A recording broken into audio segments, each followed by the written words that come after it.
Today I am with Media Mike, one of the most loyal Alliance wrestling blog fans that we have. Is always there every Tuesday, Wednesday, and Thursday, spreading the word, sharing the love. We appreciate you, and finally, we get to talk face to face on camera. How the hell are you, Mike? I'm doing all right. Thank you. Finally, the circle's aligned to where there is no more shadowing. We finally come together. We're going to have a good interview. And hopefully you make some people smile, laugh, and cry. There we go. I like that. Why cry? I don't know, but you never know. Tears of joy. Tears of joy. Perhaps. So, let's see where to begin. Where does Mike begin? Jeremy, if we have to discuss that, then they obviously did not teach you about the birds and bees in school. When a male bee meets a female bee, and he walks up and says, "Hey, how you doing?" See, exactly. Then it starts from there. But nah, Mike started, I guess you could say maybe around 8 or 9 years old, as far as wrestling wise. Was with my grandfather, and we're watching one of those like really old 13-inch black and white Samsungs. So what happens? Turning the channel. See Pat Patterson getting the crap kicked out of him by Sergeant Slaughter. I'm saying to myself, oh my God, what the hell is this? My grandpa's ready to turn the channel. I said, no. He leaves it on. So we're watching and watching. Ever since then, I've been hooked. Where I was in New York, I guess it was predominantly all WWF programming. We saw it on Channel 9, WWOR, which was out of Jersey. Then later on, we got, I guess it was Superstars or All-Star Wrestling or All-Star Challenge, whatever they deemed it as. Every market had a different name for it. Right. That one was at midnight on Channel 9. Then they had another one, I guess, Superstars on 12 noon. So 12 noon, we got to watch that as well. And that was the ongoing joke. You'll hear everybody say, oh, well, we used to watch Channel 5 and then watch the Kung Fu movies that were right afterwards. So if you ever hear anybody from the Northeast talk about that, it's exactly what it is. We had an awesome time slot. So even as a kid, you grew up, you watched Spider-Man and His Amazing Friends, you watched Dundar the Barbarian, whatever else. Ariel was hot. Ariel was hot. That's if you're into that stuff, I guess. I don't know. But I thought she was cute. But then after that, you had to turn on, watch wrestling, then the Kung Fu movies. But you figure that was until about, I'd say maybe I was like 11, possibly 12. All right, you know what? For NWA, I'll say maybe 10 years old. So from 10 to 11 years old, we finally got NWA syndicated television, but it was on the UHF stations where you had to move the antennas. Stand a certain way in the corner. Right, right. And then we were able to get it, barely see it, but we finally got NWA in syndication on UHF. Then all of a sudden we got AWA. Then WCCW. I was like, whoa, what the hell? I guess everybody just started infiltrating the New York market. Pardon. So everybody that was all WWF fans, all of a sudden we got something different, something new. Things that we only read and seen pictures from in the magazines. So I was just like every kid. Every single week, got to go to the newsstand. And the guy knew me pretty much. Mike, the 4? Yeah. Okay. Well, that plus a pack of smokes. So I got the smokes, then all the mags. So you had like Pro Wrestling Illustrated, Inside Wrestling, The Wrestler, Wrestling Eye, Victory Sports Wrestling, and another one or two I can't forget, but they were there too. Now, I know that's more than 4 magazines, but you had an every 2-week rotation with them. So every week a new magazine came in, but certain ones only came in every other week. One of them, I think, was Wrestling Eye. They introduced all the full color, I guess, aspect with their middle poster and everything that you could see in the magazine besides black and white. Okay. So here I am. I'm seeing all that. I'm like, oh my God, holy shit, this is friggin' awesome. All right, so the AWA, for me, I loved it more than WWF. So that's really what started Mike, quote unquote, to loving and liking wrestling and wanting to get into it. So like when a lot of people had the LJN, I guess WWF figures, the Hogan, everybody else, hell no. I had the Remcos from AWA.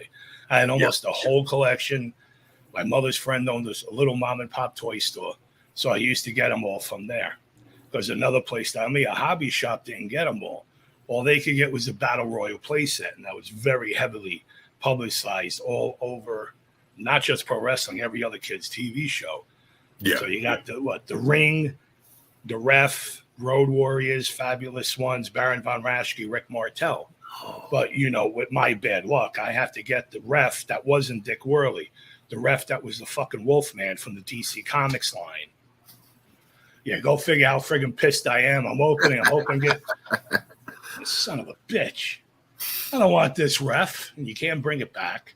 Dick Worley didn't. I couldn't find a separate figure for him. I'm not sure if he had one released or not, but I would go to my Aunt Marilyn's, and every time she'd get one, she'd be like, pick something out.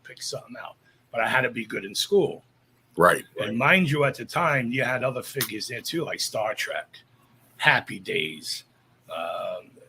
She had the other Mego superheroes, the larger figures. Okay. And I had a great damn childhood as far as wrestling and toys. That's fucking awesome. See, it's funny because you bring up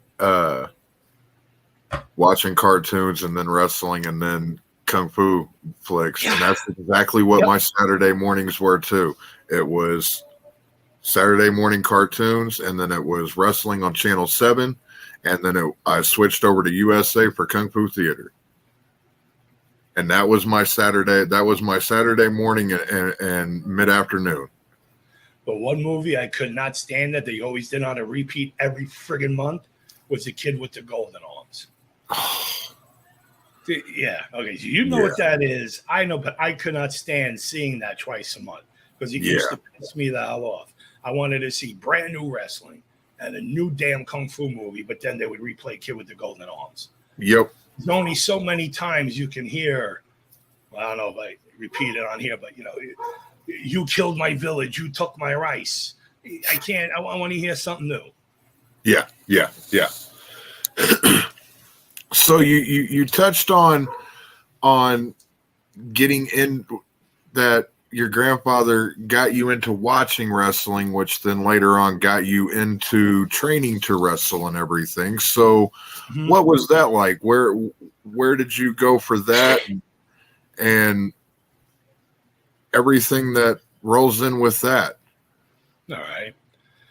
Well, always loving it and everything as a kid. I find out my grandfather used to be a boxer at Gleason's Gym in Brooklyn when he was a teen after, years later after he came here. So I find that out, and then I find out when I was a little kid that, the worst thing that could ever happen was me liking pro wrestling. And why? Well, because I had a couple of people in my family who, I guess you could say, co-promoted and helped promote. One of them I don't think I can mention on here because if they find out, he's very hated in the Northeast. Let's just say if you know who they say the guy who found Mick Foley, quote unquote, and then had him to train, that's the guy.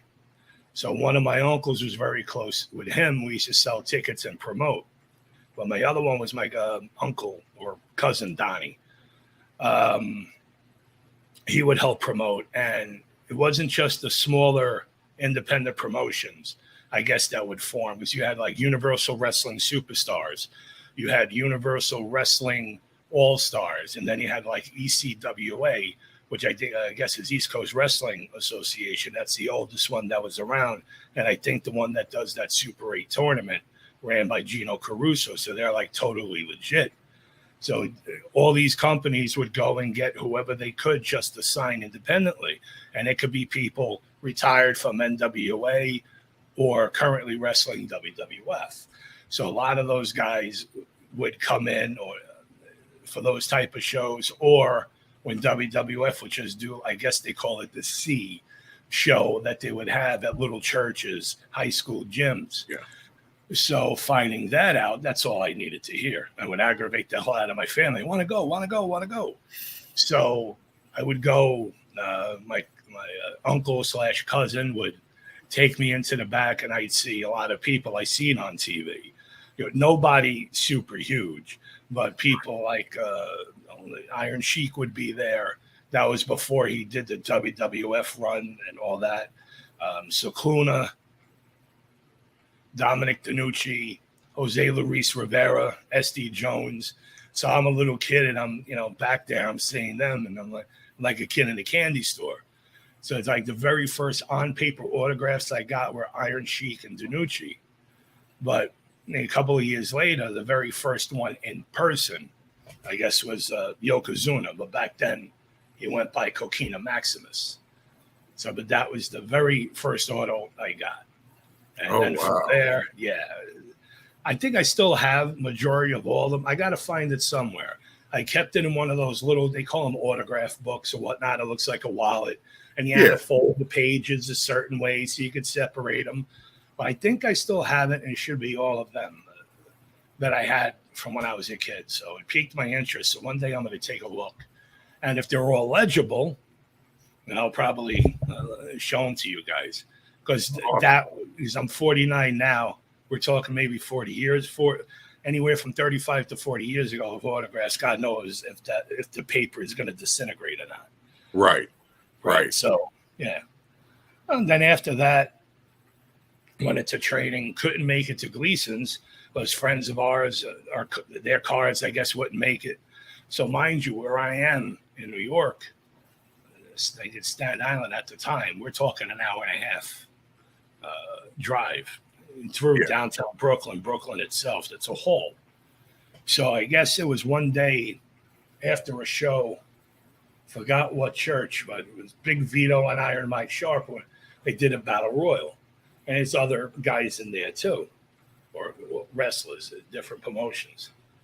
And Iron Mike Sharp wins it, but was no talking to Mike Sharp. He runs right to the back, legit.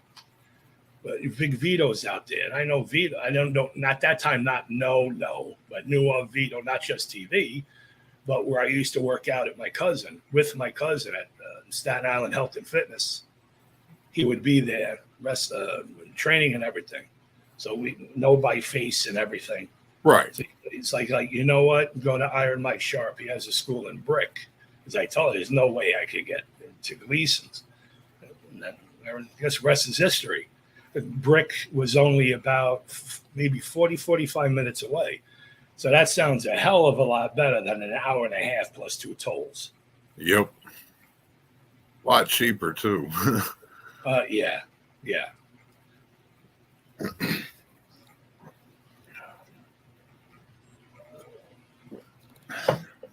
So then you get to Iron Mike Sharp, and you trained under Iron Mike Sharp.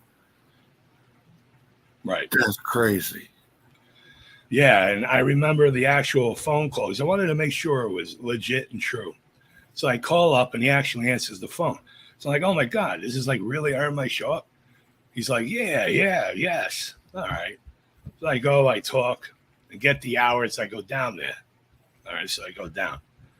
And I kind of cracked a joke with a couple of people I walked in with, because a friend of mine at the time, I don't know if I can mention his name or not, but many people know who he is on the Northeast. He trained a lot of people. So I'm with him the first time. When I walked in, there's one thing you never say in a pro wrestling school. Smell the estrogen. So I unfortunately, that was the first thing I remember ever saying in there. And I guess maybe that was a jinx for me. because ever since then it's been pretty rough. But I guess that was the ongoing joke, as well as a couple of other things. But for that, then yeah. But great. The gym, believe it or not, looked like an old boxing gym where the building was in a strip mall. Uh, the ring was an old converted boxing ring, just like you hear everybody else's stories. Yeah. Mat, the canvas, the mat, the wood was hard as hell and worn. The mat was taped up. It was a gym mat. You had to watch how you ran across, because if you ran across the wrong way, your ankles buckling on you could be done. So you had to run the certain way. So there was steel cables. When you literally hit those, if you hit them the right way, if you got welts all throughout the side of your lats. I got mine within maybe the first 40, 45 minutes. Hurt like a son of a bitch, but it was worth it. I got to do what I enjoyed. So again, I was like a kid in the candy store being trained by the guy who I see on television. And at that time, you get older, you don't know everybody's wrestling history or whatnot. At the time, okay, I know he wrestled in Canada, did a few other things, but you don't understand the titles he won was in Mid-South, other NWA territories. I'll tell you something else, a little fact, a little knowledge. Okay. I don't know if a lot of people understand or realize, because I'm talking to Sharps one day. I'm like, listen, what the hell happened with the team between you and Don Morocco? Remember seeing you as a tag team. If you go back years ago, they teamed for a very, very short stint. All right, just to keep things short, basically I was told Sharp got screwed. They got put together as a tag team. That got nixed. Morocco was to be pushed for IC contendership, leaving Mike Sharp where? Oh, wow. So I could tell he was a little, you could hear a little, I'm not going to say disdain, but sorrow in the voice. Yeah. And when I heard that, I'm like, oh, fuck. It's how is he going to explain something like that? So it's one of the things I really remember him saying is I had asked, and he's like, that's how wrestling is. But then if you remember, he became like the greatest enhancement talent ever. Yeah. To me, it's not Barry Horowitz. It's Iron Mike Sharp. Yeah. How he did, what he did, the bellow that he had in the ring, and then using the armband as a gimmick. You always remember the guy. Oh, yeah. Oh, and yeah. To me, he was great, and we learned a lot. Yes, it's to me one of the hardest chops in the fucking wrestling industry. Total. I'm not going to say business. I'll say industry. I don't know how Flair chops personally, or a lot of others I can say today now on TV. But I'll just say, just from watching how it's done, Sharp had fucking what is like one of the frying pans for hands like Duggan. Okay. And he had an incredible overhand chop. You never really seen him much do a knife edge. And I don't like knife edges. To me, they were a little harder to do. But to me, a lot of times a knife edge is for people who can't throw an overhand the right way. Yeah. Hence a lot of people with their punches, because they can't, well, not punches, but when they have to do a European uppercut or they have to do the dueling chop bullshit, it's because they can't throw a good punch or a good chop. Yeah. Yeah, I can concur with that. But as far as the training itself, too, I loved it. I mean, come on, if you had a chance to do it, like, let's say you did, you'd love it too. You love doing what you are. Not do what you are, but you love doing what you're doing because you are there. But there was times, dude, I was done. I did not want to go next week, especially working 2 jobs. So I didn't know if I don't know if I want to give this up, but I didn't. They gave up on me, and I can tell why later. But I just totally enjoyed it. We had a really good group. I could say that when I was there, I say I came in maybe a little after the Wall. Who else did the Wall play? Oh, wow. Guess the wall was with Berlin. And Yeah. and another gimmick with WCW. Then there was Nova. He started getting traction then, going to ECW. Then, of course, you had Stevie Richards. I was there at the time. The very first Flock member was there. That no, it wasn't Stevie. No, it was not Nova. It was Lupus. If you go back to early ECW TV, that was Kent. Yep. Guy always picked his nose. Yep. So that's I remember that. Yeah. So I would have loved to do something like that, but I was not ready yet. So then we get to where you find the Alliance blog. And how did you come across the Alliance? Because like I said at the opening, you and Willie Bowen are there every Tuesday, every Wednesday, every Thursday, supporting us in the chat, keeping the chat alive. You know. Well, it's funny you asked.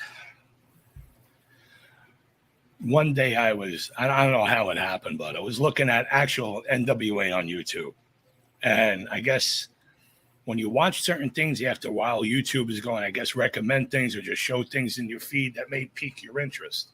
The algorithm. Bingo. I guess that's it. Yeah, algorithm. All right. So I seen the Alliance blog. I'm deciding to click. I'm always very skeptical of shit. And that's because of what I may have or may not have done in my life. But all right, so I click on it and I hear J Cal, I hear DKM. I'm like, all right, you know what? These guys love the NWA, and I love the NWA too. And I didn't know who the Alliance blog was until that day. So a week or 2 weeks later goes by. I'm becoming a fan. I'm watching their streams. Actually decide to open my mouth, say hi, talk, maybe crack a couple of jokes. But then I find out J Cal actually had some kind of, he had the Alliance blog years back, a while back. We started talking about the NWA and how I guess that somehow with the Alliance blog in some way, shape, or form may have been tied, I guess, to the NWA or whatnot. But it had something to do with the website. So Jay and I started talking. And just happened to be, I guess either he or somebody he may have wanted to do the website or whatnot. I'm like, well, that's funny because so was I. I was supposed to take it over. The thing was fucking terrible. So this is going around at the time where, this is obviously after NWA Smoky Mountain closed because now it's a different name. But I knew the people at NWA Smoky Mountain.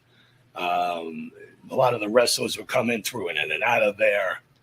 So Tharp, basically, I'm talking to him at the show and he wanted the website redone. I'm like, great. I got a website right now up, currently running. I told him, go take a look, but now it's closed. I haven't done it in like 4 or 5 years. But he's like, all right, we'll talk. Okay. And then this may have been around after Tim Storm became champ. Okay. Well, NWA Smoky Mountain was supposed to be the flagship. We see how that went. Because Storm became champ, and they actually were pushing, Mountain Empire or something at that time, whatever promotion he was from. Yeah. And he's saying that's the flagship. Well, that didn't stand good with me. So I just didn't like how things were done and left during that era. And then I'm ready to take on the website, and what happens? NWA is no more. So that's how I got to be more familiar through that with the Alliance blog and talking and interacting with everybody, listening what everybody had to say. I think that, and I'm not just saying this because this is like 2 years or so later, but it's not like everybody is a bunch of overglorified fans that, I have an opinion too, Joey. It's not like that. Right. The guys actually love the NWA, so that's good. It's good to hear what they have to say. It's good they let you have a chance to interact. So total as a whole, I felt extremely comfortable with the Alliance blog, as you could tell. Yeah. I'm wearing one of their shirts that looks like it's probably a canvas for doing an oil change. It's a 4X. But yeah, I love the group. Love you guys. You know, when you guys first had something too. And I remember that. And I'm like, oh, great. There's 3 other people now. You know, but no, it was done very well. I liked all 3 of you. You have a very good flow. Um, you don't, nobody comes across as a know it all. Everybody's all willing to listen to reason, different ideas. And that's how it should be. So that's mainly why I love the Alliance blog as a whole. Yeah.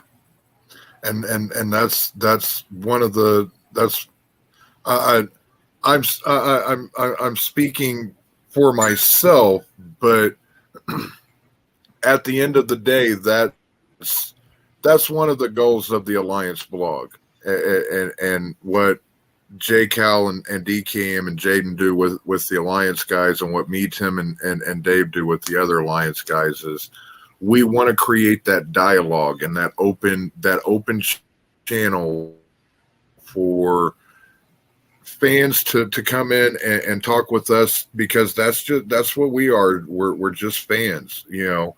Right. That we got together and we're like, you want to sit down and put cameras in your face, in our faces, and, you know, and gush on what we like and criticize what we don't, because at the end of the day, you can be a diehard fan of anything,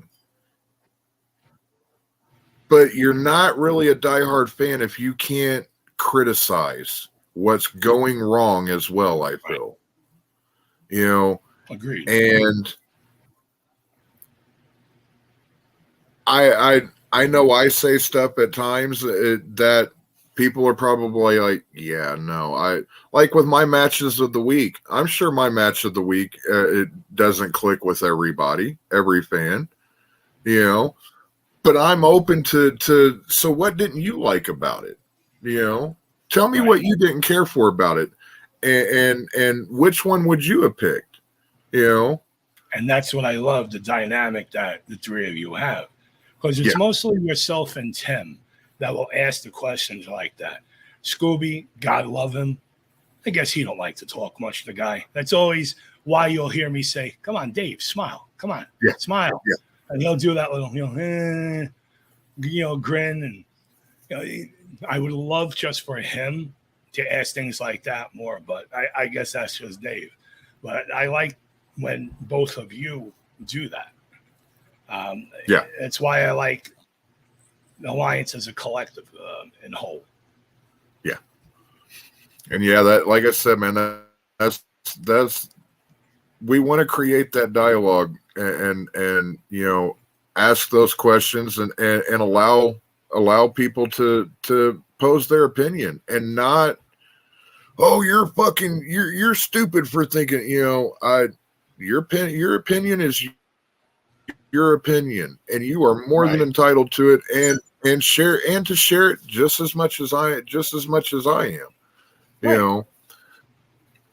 I mean, and that's why you hear me saying sometimes, for God's sake, it's stupid pro wrestling.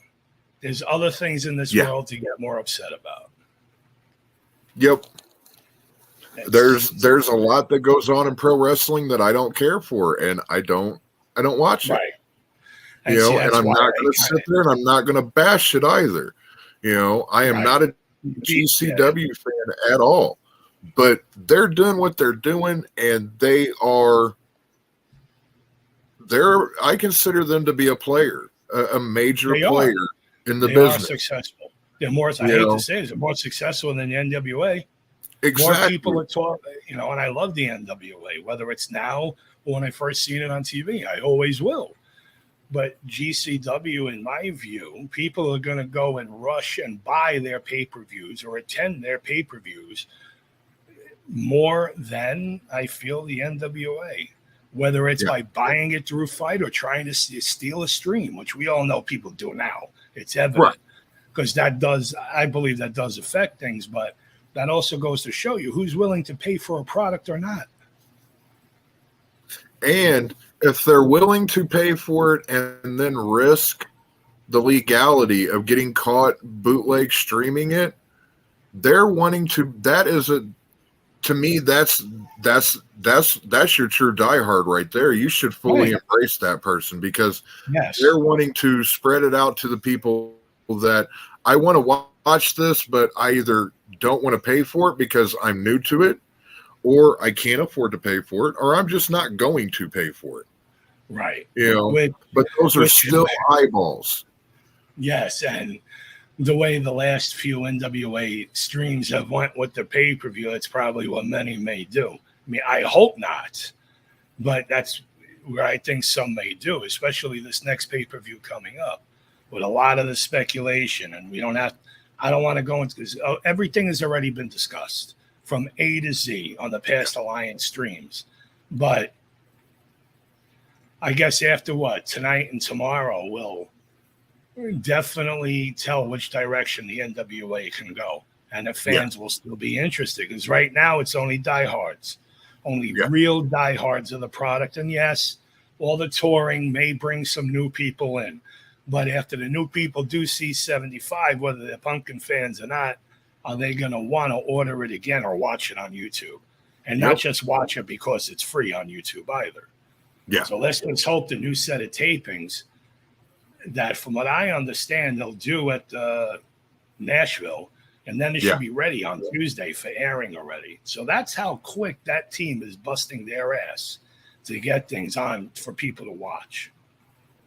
Yeah, and my hats off to him. I am vocally critical of the NWA, probably more so than my co-hosts at times, but it's because that's a product that I grew up on. Right. I hold that product near and dear to my heart, and whenever I heard that Billy Corgan had bought it, I knew that he had been involved with ECW back in the day and tried to get involved with WWF in some form, and was involved with TNA and Impact. And, I'm thinking, okay, here's a guy that went his own path with music and found success with that. And saying he's this diehard wrestling fan, which was news to me, but then I'm thinking, okay, so you went this way with music and you did really, really good. So I want to see what you're going to do with the NWA. And I started watching. Okay, so whenever Billy bought the NWA, I wanted to see what he was going to do with it, because I was familiar with his music and he had found success with that by doing his own way of doing it. Yes. And whenever it first started, we heard about the 20-year plan and everything. And we're going into 75 now. This will be his 5th year of owning it. Yep. And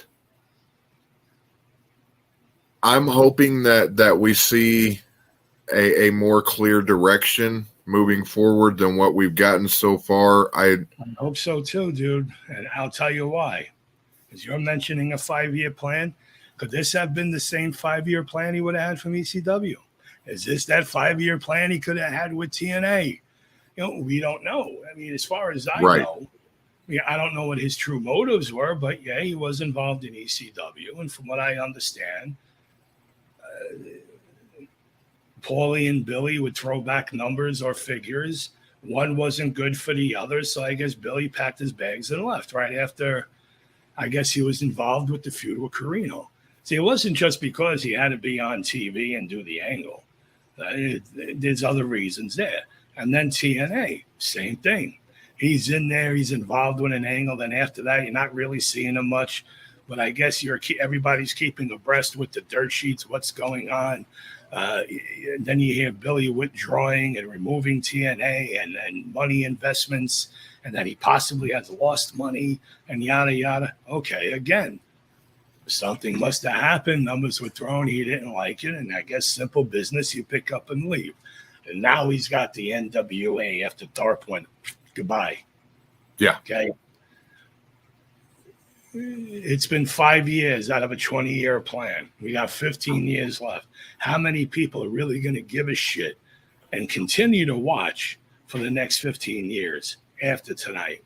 How many people, I mean, obviously diehard fans, but how many more people are going to keep tuning in if they feel it's going to be the same tired, repetitive stuff? Luckily, they're getting new talent. They're getting newer faces. Things do seem a lot different than compared to even a year or two ago. Of course, COVID happened. Yeah. But for myself, the best that Billy has done, and I wish he could replicate, was that year he first took over. Look at the shakeups he did. Now, granted, not the biggest Tim Storm as a wrestling champion fan, but a lot of people were upset when Aldis beat him. Not me. I turned into that fucking live stream. I got some pizza, nice ice cold Pepsi Zero. I was living and laughing it up. Why? Because everybody was so distraught on that live stream that Storm lost. Why? You could obviously tell this is a new NWA. Why is he going to have Storm as champ? Yep. Aldis got eyes. Now, politics, everything aside, we all know what happened. He got eyes. So now, fast forward, 3-4 years later, Tyrus is in this position. Might not be the greatest wrestler in the world. Whether or not he came from any other places beyond yonder is not relevant in this case. He's getting eyes. Politics aside, is it after tonight going to get more people to order on Fight or watch YouTube? I don't want. We've all discussed all the predictions and everything, but he was champ for a reason. Yeah. So if everybody now is talking how much they hate for whatever reason it may be, and I'm sure they're all valid reasons, tonight will tell if Billy is listening. Yep. Regardless of him saying, "Oh, I'm retiring after tonight," or whatever else he may have said. What if he doesn't? What if he doesn't, but what if he loses the belts? Or belt? Yeah. So lots of things you got to think about. Yeah. I like that. I fucking like that. That's some heavy food for thought right there. That's why I mentioned he can lose. I mean, he could beat EC3. Mm-hmm. He could still win. Piss people off. Latimer or whomever can still come in. Yeah. Take the title from him. Because what's to say it could even be Latimer? Yeah. Matt Cardona has a challenge where it's either A, he challenged somebody, or B, it's an open challenge to him. Yeah. But if one of the champs was to go to him as an open challenge, it could be anybody if they were to try to. I mean, it has to be somebody worthy, like Latimer, because I don't think the other guy with the belt can do it. So, yeah, most likely it has to be Latimer. But I don't think people are going to be too happy with, I think, tomorrow. So there's only one way to find out. Yeah. Yeah. Very fucking interesting. I like that, bro. And sometimes I like thinking a little outside of the box to the left.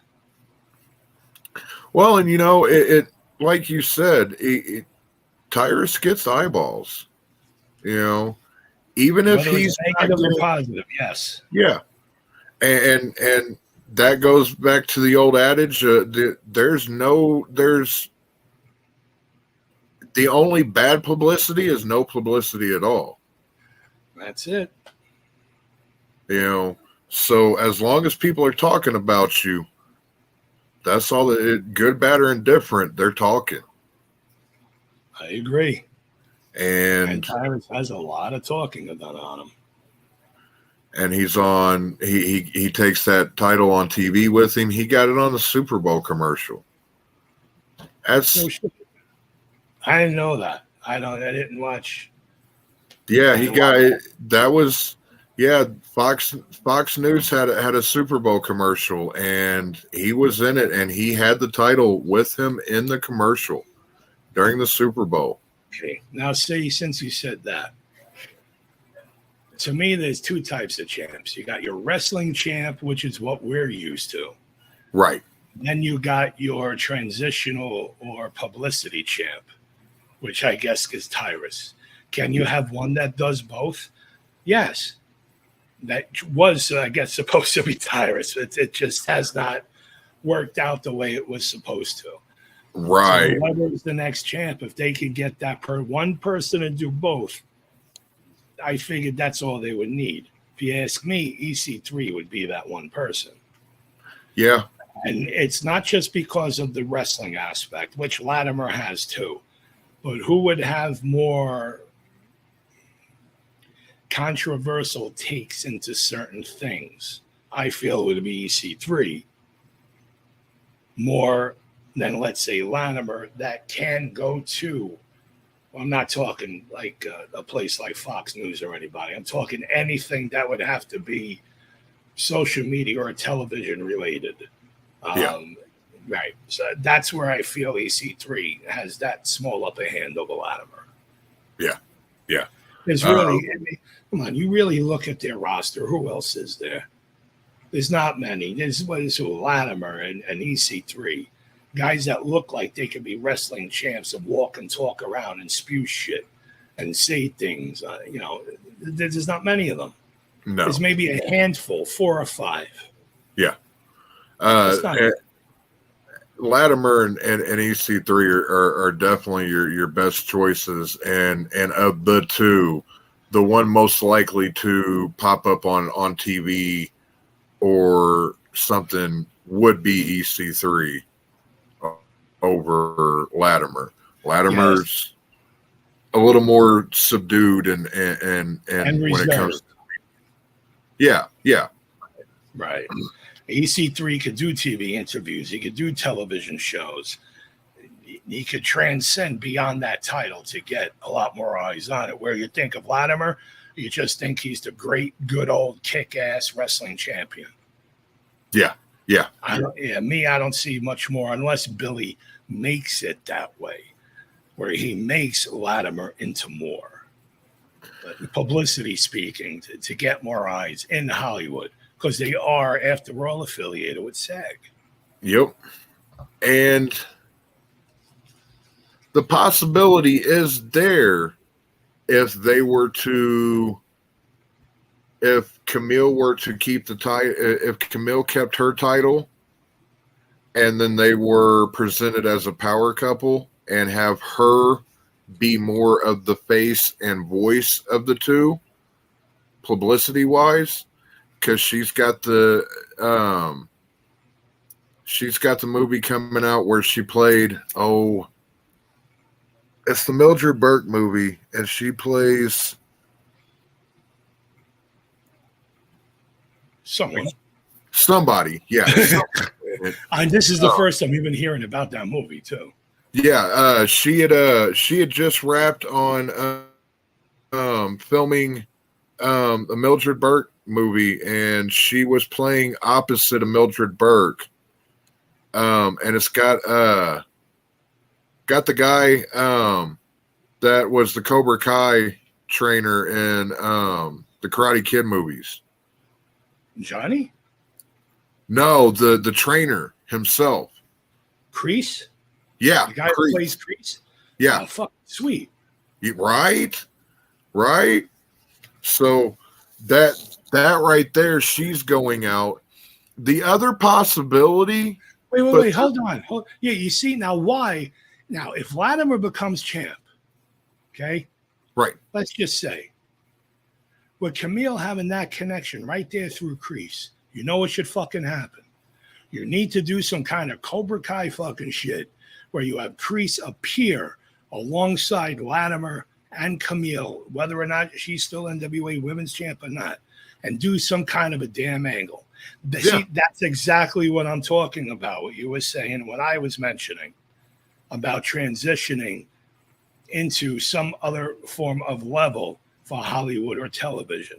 If Billy could help and arrange that, dude, the NWA can do so damn much. Oh, yeah. Get Kreese to be by that damn side. That man right there, he's still to this day still has that, gives off that vibe that he did in the Karate Kid movie. You know, just he still has that vibe about him. The other possibility, but it would have to be further down the road, would be Thrillbilly. But I say further down the road because you could piggyback off of the Iron Claw movie and him being Terry Gordy in that. Right. And it would have to be way after that. Because if that's going to be an indie movie that's put out mainstream, how many people are really going to go and watch it unless they're a diehard wrestling or NWA fan? Is it great for Silly Billy? Yes. But is it going to get a lot more eyes? I'd say you can do it with him, but like you said, it's going to have to be a while after. Well, but it's all a couple of things that movie does have going for it is it's being produced by A24, and there's a hot production studio at the moment right now. They've got their toes in drama, horror, a little bit of everything, and they're firing on all cylinders on everything that they're putting out. They've also got the Zac Efron connection, and then the with or without the cycles he's on. Right. All right. Edit. And then they've also got I think his name's Jeremy Allen White, that's on The Bear, which is on a big show on Hulu now, and he was also on. I love that TV show. The U.S. is Shameless. Yes. You love The Bear? I love. Oh God, yeah, yeah. That is a great show. What we were speaking about earlier. Yeah. Okay? That TV show was almost an inspiration for what I wanted to do to be. I can see that. I can see that. Place, right? Yeah, yeah. But yeah, that's an awesome show too. I love that show. That's a kitchen. I flat the fuck out. I don't care what anybody's. That is a kitchen. It is, and that's how the NWA should be run. Yeah. Think of it like a kitchen. You have all your cooks. You stay the fuck out of their way. Yep. Everybody has their own designated role to work together. And if the NWA can work together and get some people out there, like you were saying, the Efron connection or the connection with Kreese, don't have to necessarily have, and I'm not going to say situation, I'll say an occurrence where you have somebody as a champ, and unfortunately, you got to stick to political avenues. Yeah. Lots of times that could create a divide. However, I feel just like Bischoff says, controversy creates cash. So whatever is to happen, that's why I say try to watch tomorrow. You never know. Right. Will everybody still want to watch the NWA? It's a very valid point, sir. Thank you. I try very little. But yeah, I like that. I like your idea of bringing in Kreese, and that's one of those. That's one of those situations to where that would be huge for you. And for me as a fan, if the opportunity is there to do that, and you pass up on it, how much do you really care about this? Because this is one of those situations to where you spend some money to make money. Right. Does he feel it's actually worth that, no matter what he thinks or no matter who he may know Right. in or out of Hollywood? Does he feel it's worth having as part of a storyline? There is so much that could have been done with the Scion storyline, except what did we wind up getting as a result? Seriously, what did we wind up getting? Jack shit. Robert Anthony is now himself. Whether you hear or not, he didn't like to play Scion or not. That's irrelevant. He was Scion. He did his job. Second, you got a new guy now, spelt differently. The original Scion, even though it was Cyon, Scion in general means one of lineage. So that role fit with Austin Idol. This is spelt differently. This you can tell is a revenge plot. You don't know who's under the mask. Well, not supposedly. I believe I'm 94.6% sure I definitely know who's under the mask. I just can't say much behind that. But we've seen the guy before. Yeah. Many say he's world traveled, which is true. He was in another, I'll just say he was in the WWF, big promotion. So world traveled. How many other promotions? Not exactly sure.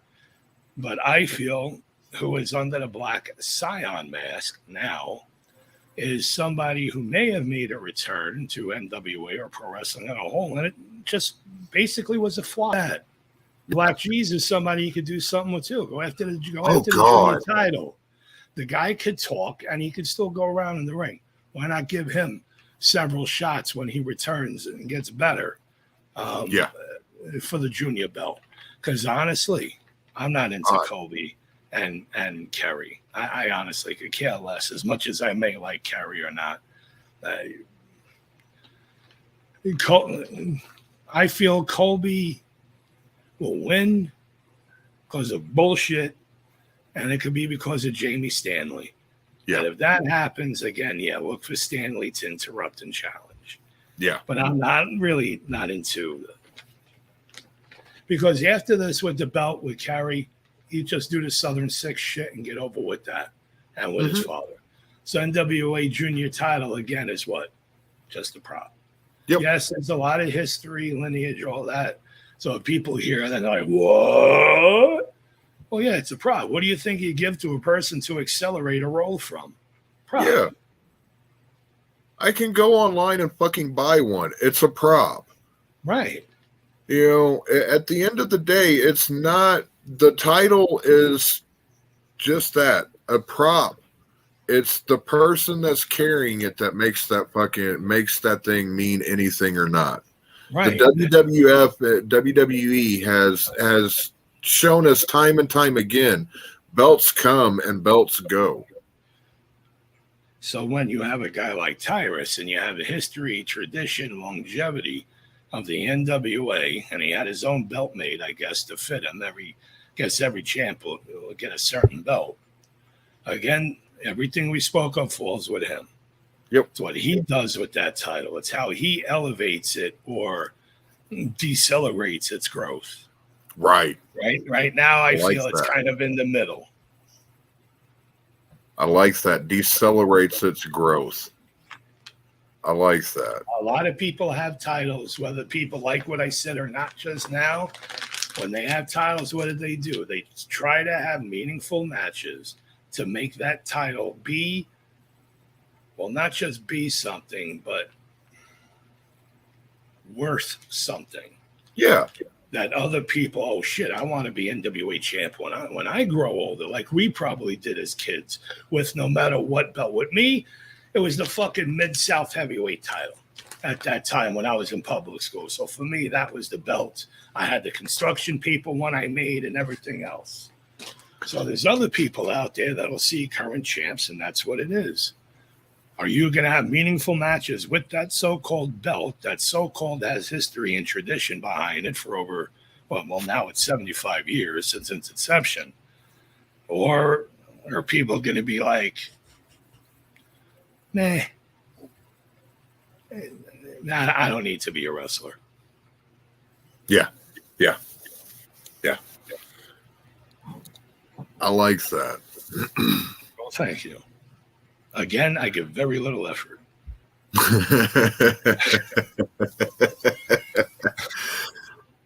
Well, man, it has been a fucking pleasure talking with you. Likewise. We are at an hour now, so I am going to wrap this. An hour well spent and about damn time due. And it will not be the last hour either. We are going to do this again. I am going to put bugs in ears and get my grease gun out and start lubing up some gears and yes, I want to get us a round table going where it's Alliance fam and we sit down and we pick a topic or topics or just fucking free ball it and have a good old fashioned round table fucking chit chat. Yes. It's about due. And I'm sure we had talked about that earlier, and yeah. Yes, that's what I was just going to say. Yes, there'll be a lot of hopefully good things coming in time. As long as I don't have another heart attack and another pulmonary embolism, I'll be all right. Which I gotta fucking please God, I don't want that to happen. I'm just saying in general. Okay. Yeah, we are putting it out there into the universe that ain't going to happen. Yes. Everything is going to continue on the uptick, and Media Mike is going to just fucking demolish the media empire again. That's it. And God, please make sure that prescription for Viagra goes through. Please. Thank you. Amen. Okay. There's a commercial I see every now and then. I know exactly what you're going to fucking talk about. I know exactly what you're going to say. Oh, my God. Dude, I laugh my ass off when I watch Impact Wrestling. I say to myself, is this what this damn promotion has fucking resulted and resorted to? You too can get these pills for $9 for $15, or the opposite, 15 for $9. Yeah, it's 15 for $9. Sure, you could do that and get the benefits, I guess, of blood flow to your, but then you'll also get other things like lose your vision, sinus infection. It'll probably cause your immune system to eat itself and destroy your body. God knows what you're getting with these fucking pills, but you could get it up. The question is, though, with that being a big generic fucking brand that nobody wanted in the first place, how long until it falls off? That is the $75,000 question. That's why I just want regular Viagra, please. No special gimmicks. Because when I go for Christmas, is about a 35-year-old Colombian woman I want to say how you doing to, please. Okay, I said my piece. There we go. That is a great way to fucking sign off right there. Now people. You see why you risk being demonetized, because I keep it clean a little bit in the chat room. Now you see why I'm demonetized, Mike. If anybody was wondering what to get Mike for Easter, Halloween, fucking Christmas, his birthday, fucking gift cards to Delilah's death, Labor Day, a 35-year-old Colombian, a 35-year-old Colombian female, and he's good and a bottle of legit Viagra, and you'll make his year. Oh, and a nice bottle of Courvoisier Gold. There you go. Ooh, a little Courvoisier. Courvoisier, that's right. Because when I'm fed up of hearing her fucking bitch and moan about certain shit, I'm gonna want to get drunk and be alone with my Viagra for about an hour. Oh fuck, Mike! I appreciate you sitting down with me. One of these days, you and I will have that man show like stream we've been discussing. I like that idea. I like that idea a lot. Well, I thank you very much, sir, and you have a fucking good one. Thank you, Jeremy. You too. God bless everybody out there, and keep watching the Alliance blog. It's your number one source source for coverage under the National Wrestling Alliance and, yes, MLW and the United Wrestling Network.